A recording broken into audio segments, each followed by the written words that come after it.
আজ আমি আবার একটা শ্যুটে যাচ্ছি, আর আজ শ্যুটের লোকেশন অনেকটা দূর ছিল আমার বাড়ি থেকে। তার মধ্যে আমার পায়ে ব্যথা ছিল, এই পা নিয়েই কোনো রকমের ব্যান্ডেজ করে বেরিয়ে পড়লাম। আর আমায় আজ মা বাবা গাড়ি করে ছাড়তে গিয়েছিল জগদ্দল ঘাট পর্যন্ত।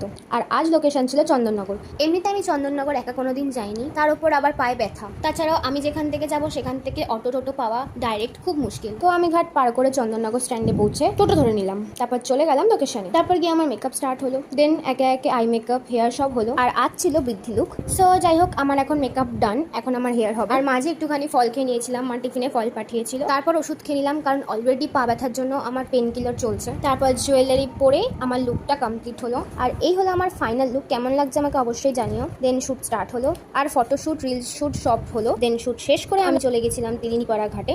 আর অপোজিটেই ছিল শ্যামনগর মন্দিরের ঘাট। পৌঁছে ওখানকার পুরনো পরোটার দোকান থেকে পরোটা খেলাম। যারা শ্যামনগরের দিকে থাকো তারা জানো এই দোকানটা কতটা ফেমাস। দেন যাই হোক, আইসক্রিম খেয়ে চলে এলাম বাড়ি। আজকের জন্য এতটাই, টাটা।